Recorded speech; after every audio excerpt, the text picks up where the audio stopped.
ज्येष्ठ पत्रकार अशोक जैन यांच्या राजधानीतून या पुस्तकातील एक मजेदार प्रसंगाची आठवण झाली. म्हणजे संसद भवनातील एका कार्यक्रमात जैन यांची केंद्रीय मंत्री भागवत आझाद यांची भेट होते. चहा घेत असताना कपातील साखर चमच्याने हलवता हलवता आझाद यांच्या हातातून चमचा निसटतो आणि त्याचे 2 तुकडे होतात खाली पडल्यामुळे. खर तर खाली मऊ गालीचा असतो, चमचा सुद्धा चांगला जाडजूड असतो आणि तरीही तो तुटतो. यावर आझाद अतिशय मार्मिक टिप्पणी करतात.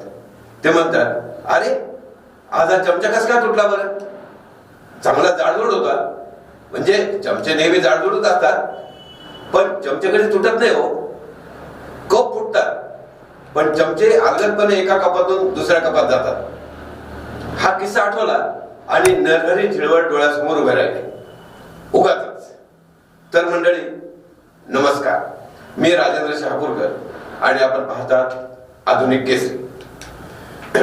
तर आता तुम्हाला असं वाटेल की हा झिरवळ कसा काय आठवला तुम्हाला? ते काय आठवण्याची चीज आहे? खरंच तसं काही नाहीये. म्हणजे झिरवळ आठवण्यासारखं सोडा, त्यांच्याविषयी बोलण्याची सुद्धा चीज नाही. पण म्हणतात ना, बडे बडे शहरों में छोटी छोटी घटना तर होत असते.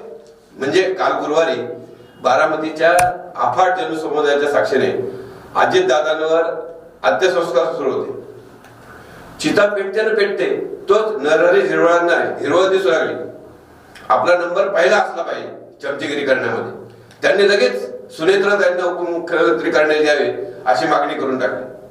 मीडियाने तर लाज लज्जा शरम सारे काही सोडूनच दिलेले आहे. केव्हा मीडियाबद्दल न बोललेच चांगले.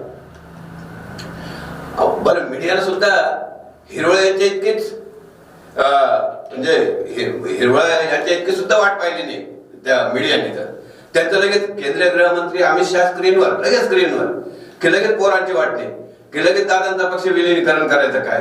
म्हणजे इतकी घाई झाली होती. थांबा ना गिराडांनो, तिकडे तर राजेश टोपेंचं वेगळेच बडबडतायत.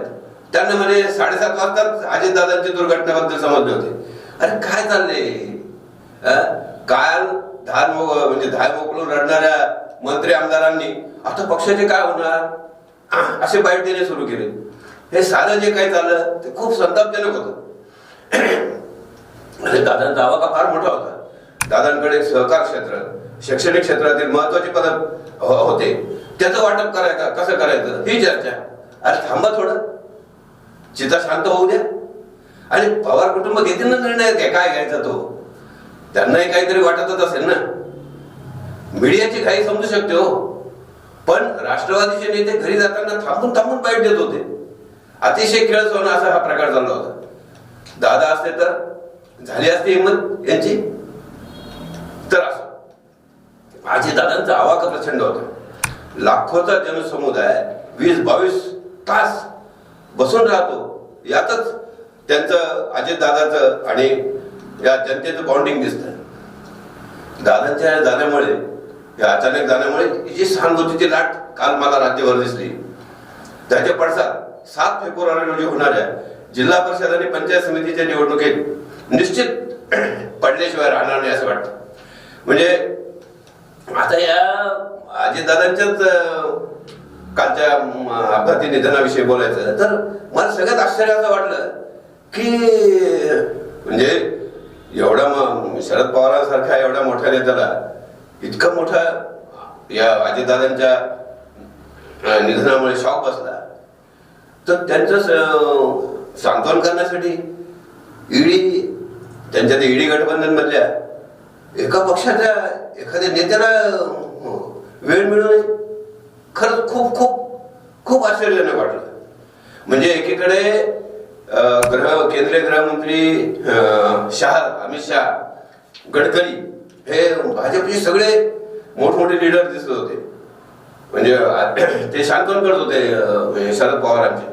आणि शरद पवारांचे जे मित्र समजले जात होते त्या पक्षाचा एकही माणूस तिकडे दिसला नाही. म्हणजे हर्षवर्धन सपकाळ, ते असं प्रकार बघतो की हर्षवर्धन सपकाळ आहे. आता हे माणसं असं की ते नाव सुद्धा त्यांचं धड लक्षात राहत नाही अशी त्यांची कर्तृत्व आहे. म्हणजे ते कुठेतरी दिसले काल, पण तेवढेच.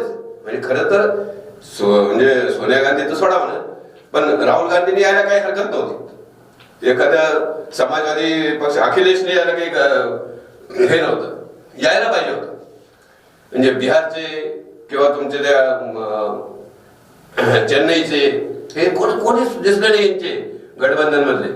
म्हणजे हे आगामी राजकारणाची दिशा कसं काय आपण याच्याविषयी बोलणार हेच काय कळणार झालं. एकीकडे अजितदादांच्या विषयी लोक म्हणजे त्यांच्या जनतेशी असलेली बॉन्डिंग दिसत होती, तर दुसरीकडे आपल्या युजीसीने तो इतका गोंधळ माजवला गेल्या 10-15-20 दिवसापासून. इतकं सगळ्या देशभर जो चालला होता धिंगाणा, तो काल मिटला. म्हणजे यांनी सर्वोच्च न्यायालयाने ते म्हणजे त्यांना नियमावली लागू करण्यास सांगितलं होतं, त्यांना काही सुचवलं होतं, आणि ते त्यांच्याच याच्यामुळे सर्वोच्च न्यायालयानेच ते रद्द केलं सध्या. अशी ती परिस्थिती. म्हणजे सर्वोच्च न्यायालयाने या संबंधी एक जनहित याचिका दाखल करण्यात आली होती, आणि त्या जनहित याचिकेच्या म्हणजे ते रोहित वेंगुळा याच्या संदर्भात त्याच्या आईने वगैरे काहीतरी इंदिरा जयसिंगच्या मार्फत केली होती ती याचिका. तर त्या सुनावणीच्या दरम्यान सर्वोच्च न्यायालयानेच नवीन नियमावली तयार करण्याचे आदेश दिले होते.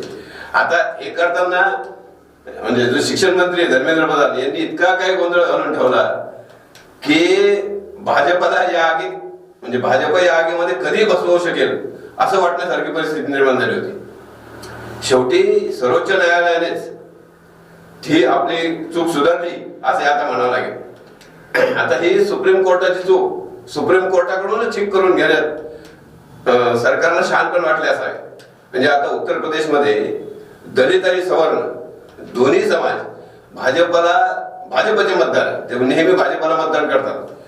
म्हणजे आता अशा परिस्थितीमध्ये कोणा एकाची बाजू घेतली असती तर किमान 10-12% मताचं भाजपला नुकसान ठरलेलं होतं. येत्या वर्षभरात उत्तर प्रदेशमध्ये विधानसभेच्या निवडणुका आहेत. या निवडणुकीमध्ये योगी सरकारला सत्तेवरून पायउतार करण्यासाठी विरोधकांच्या दृष्टीनं सनातन मध्ये किंवा हिंदू समाजामध्ये फूट पडणे फार आवश्यक होतं, आणि त्यांच्या दृष्टीने हे सगळं व्यवस्थित जमून आलं होतं. आता काँग्रेसला ज्या जवळच्या म्हणजे काँग्रेसच्या जवळच्या समजल्या जातात त्या इंदिरा जयसिंग यांनी म्हणूनच ते दलित वर्सेस सवर्ण असं सगळं ते लावून दिलं होतं. अशी ती सगळी याचिका होती अशी ती. आता ते न्यायालयाच्या जेव्हा हे लक्षात आलं की याच्यामधून फार विचित्र म्हणजे प्रकार निर्माण होण्याची शक्यता आहे, तेव्हा त्यांनी हस्तक्षेप केला आणि ते थांबवलं. एका अर्थाने भाजप किंवा मोदी सरकार म्हणता येईल हे एका अग्निदिव्यातून अशा प्रकारे सही सलामत बाहेर पडले असं तूर्त म्हणता येईल. म्हणजे आता अजून त्याचा हे व्हायचं, आणि तसं मला वाटतं अर्थसंकल्पीय अधिवेशनामध्ये तशा प्रकारचा कायदाही मोदी सरकार आणणार आहे. तर आज असं मी आपण दोन विषयावर बोललो आज, तर हे माझा पहिल्यांदाच आपण प्रकार केलाय की 2 विषय घ्यायचे. तर हा कसा वाटला तुम्हाला की म्हणजे आपण जर सांगितलं किंवा असंच 2-3 विषय घेत जा तर आपण तसं करूया. तर हे तुम्ही हा जो मी बदल करायचा प्रयत्न केलाय तर याबद्दल तुम्हाला काय वाटतं ते अवश्य कळवा आणि शेअर करा, लाईक करा. आता हे तर काय सांगायची गोष्ट आहे का, हे तुम्हाला तरीही मी तुम्हाला सांगणार. आणि दुसरी गोष्ट म्हणजे भेटत जाऊ आपण. तर धन्यवाद.